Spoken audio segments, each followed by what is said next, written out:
संत रविदास, जिन्हें संत रोहिदास के नाम से भी जाना जाता है, भारतीय भक्ति आंदोलन के एक महान संत, कवि और समाज सुधारक थे। उनका जीवन और शिक्षाएं आज भी लाखों लोगों के लिए प्रेरणा स्रोत बनी हुई हैं।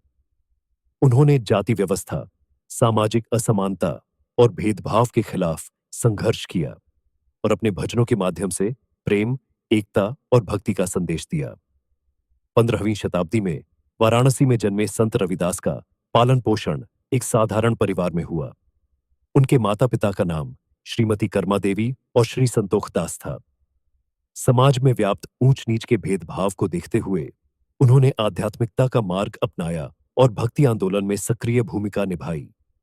वे अपने सरल स्वभाव और प्रभावशाली विचारों के कारण सभी वर्गों में सम्मानित थे।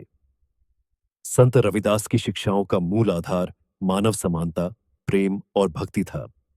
उन्होंने कहा कि मनुष्य की पहचान उसके कर्मों से होती है, न कि उसके जन्म से।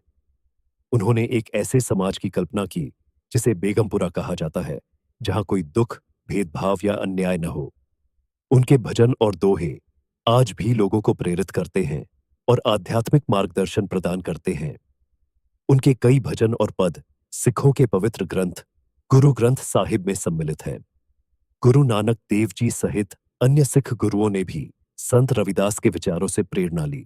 उनकी शिक्षाओं को मानने वाले लोग उन्हें ईश्वर का अवतार मानते हैं और उनकी जयंती हर वर्ष बड़े धूमधाम से मनाते हैं। संत रविदास ने यह स्पष्ट किया कि ईश्वर भक्ति किसी भी जाति या वर्ग तक सीमित नहीं है, बल्कि यह सभी के लिए समान रूप से उपलब्ध है।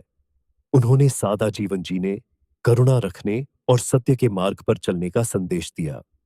उनके विचार समाज को एकता और प्रेम की डोर में बांधने का कार्य करते हैं। मन चंगा तो कठौती में गंगा।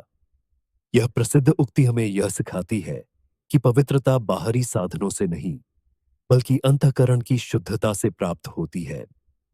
संत रविदास के विचार और शिक्षाएं युगों युगों तक प्रासंगिक बनी रहेंगी और वे हमेशा मानवता के लिए प्रेरणा स्रोत रहेंगे।